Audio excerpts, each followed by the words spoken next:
Good evening, I'm Michael and you're watching Kini News, the show that brings you today's biggest stories. The country's political landscape remains fluid, and in Penang, Bersatu has gained one assemblyperson. Seberang Jaya assemblyperson Dr Afif Bahardin will sit with Bersatu when the Penang State Assembly convenes in November. His decision comes after the Pakatan Harapan state government placed him on the opposition side of the State Assembly after he was sacked from PKR by the party's political bureau. At the time of recording, it's unclear whether Afif has formally submitted his membership to Bersatu. However, the Star cited Afif as saying that he had informed Bersatu President Muhyiddin Yassin of his seating plans when the pair met yesterday. He was further quoted as saying that in order for him to serve his constituents better, he needed the support of the federal government.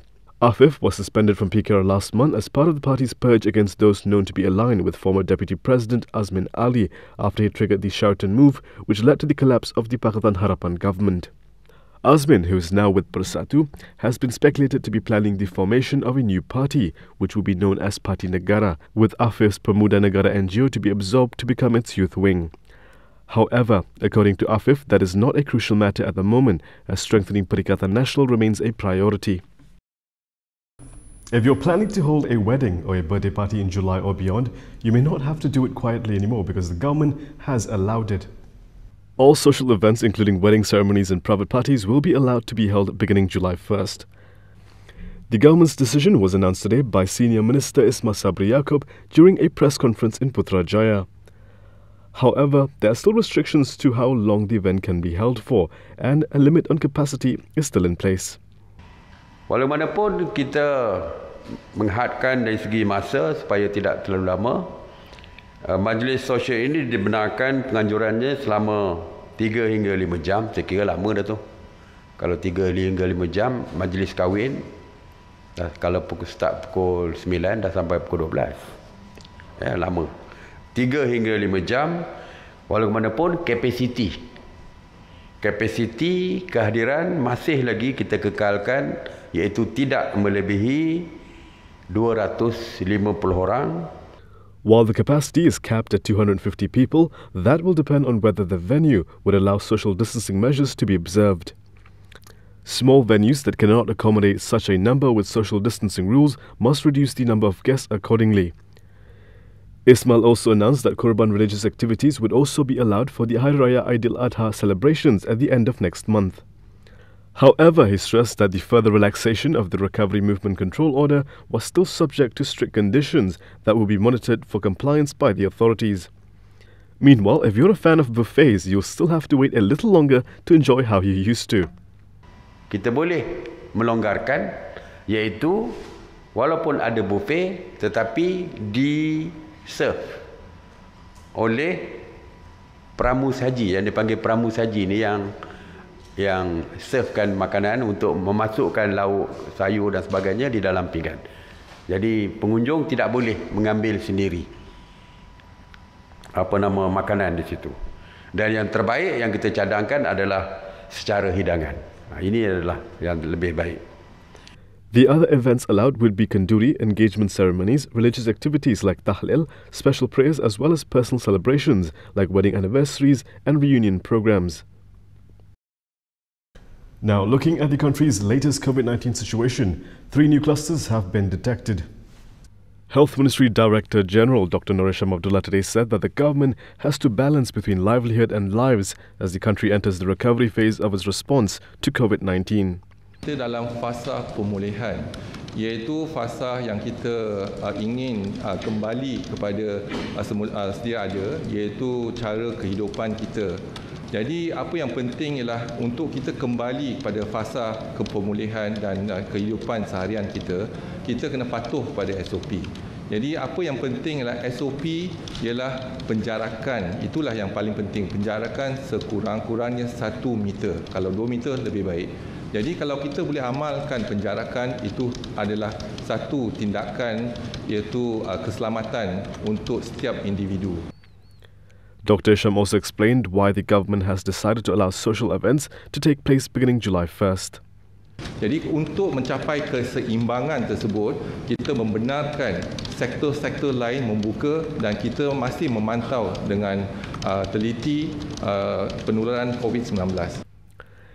Meanwhile, the Health Ministry reported 6 new COVID-19 cases today, with 3 new infection clusters identified in Kuala Lumpur, Selangor and Sarawak. Dr Hisham said that the 3 are the Bukit Bintang cluster, Hulu Langat condominium cluster and Kuching construction site cluster. Of the 6 new cases, 2 were imported, involving a Malaysian returning from Mexico and an Indian permanent resident.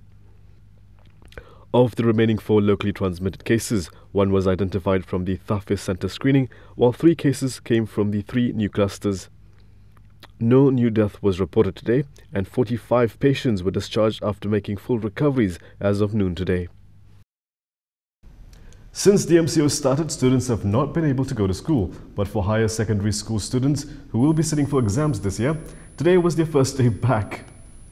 As announced by the government, schools reopened today for the first time since the movement control order began in March. However, only students who are in exam classes for SPM, STPM, SVM and STAM are back in class. This morning, First Deputy Health Minister Dr Noor Azmi Ghazali paid a visit to SMK Putrajaya Precinct 11-1 to take a look at the newly implemented social distancing measures in classrooms and how the facility was complying with the new standard operating procedures outlined by the government. The minister found the measures to be satisfactory. He also explained that moving forward, the process of gradually bringing more students back to school will be continuously evaluated. That's why some people ask, why we open on Wednesday? Why not on Monday? Why we open on Wednesday? So that we have that 3 days. 3 days from today and tomorrow and day after tomorrow. And the East Coast, there's only 2 days. So we have Saturday and Sunday as a break, cuti sekolah.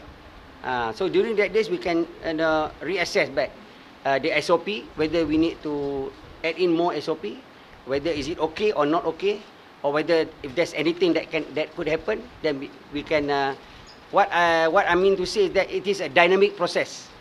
Prime Minister Muhyiddin Yassin also paid a visit to SMK Datuk Lokman in Kuala Lumpur this morning, where he was also put through their SOPs such as temperature checks. He reported on Facebook that he is confident that the risk of infection between students can be avoided.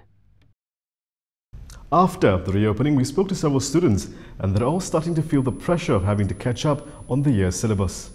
Daripada belajar dekat rumah, rasa feeling jumpa depan cikgu, so bila tak faham, senang nak tanya cikgu depan cikgu boleh tunjuk direct macam tu. Untuk PKP ni banyak benda juga yang kacau untuk belajar. Satu, momentum nak belajar tu pun terganggu sikitlah sebab masa pun tak tentu semua. Kelas pun ada, cuma macam takut kita tak boleh catch up, tak boleh nak punctual ikut kelas. Ada sikitlah rasa risau untuk nak preparation untuk SPM tu. Susahlah sebab nak catch up balik tu benda yang 3 bulan lepas kena catch up balik. Lepas tu nak study semua tu balik, lepas tu tahu-tahu bulan depan exam kan. So macam takutlah, lepas tu takut juga result tu tak dapat perform ke apa. Itulah. Kurang faham cikgu ajar sebab dalam phone kan. Sebab kita pandang skrin, kau pandang cikgu betul-betul kan. Jadi susah sikit. Kadang lain sangkut-sangkut. Cikgu ajar pun bunyi sikit-sikit je. Baguslah untuk anak-anak pergi sekolah balik sebab kalau kat rumah pun tak ada siapa yang nak tunjuk ajar lah kan. Kalau macam pergi sekolah, dia boleh directly apa yang dia tak tahu, boleh tanya cikgu terus lah. Risau, memang risau. Sebab dia nampak macam honeymoon sangat lah. Yeah. Santai, relax. Mak bapak yang lebih risau, susah hati. Lepas tu tak boleh nak tuition and all that kan. Terkilan sikit lah sebab SPM tangguh tahun depan kan. Lepas tu banyak lagi lah tertinggal subjek semua. Berdebar jugalah kan sebab nak SPM kan. Tapi saya rasa tak apalah. Nak untuk masa depan kan. So kita semua sanggup lah untuk go through ni. A former minister's son has been sentenced to prison over a drug charge. Amanah President Muhammad Sabu's son, Ahmad Saiful Islam Muhammad, has been sentenced to 8 months in prison after he was found guilty with regard to a drug charge by the Kuala Lumpur Magistrates Court. Ahmad Saiful was convicted under Section 15(1)(a) of the Dangerous Drugs Act. The section carries a maximum 5,000 ringgit fine and a 2-year jail sentence. According to Berita Harian, Magistrate Muhammad Aizat Abdul Rahim ruled that the prosecution had been able to prove the case beyond a reasonable doubt. He also ruled that Ahmad Saiful would begin his sentence today and be supervised by the police and the National Anti-Drug Agency for an additional 2 years after he completes his sentence. Ahmad Saiful was first arrested on January 5, 2019 by the Dangwangi police after he was found positive of THC or marijuana at around 2:05 a.m. at an entertainment centre in a Kuala Lumpur hotel. He was charged on June 13, 2019. Former Defence Minister Muhammad Sabu previously said he would allow the law to take its course in his son's case. Coming up next, as Singapore prepares for its general election, there's some political drama emerging.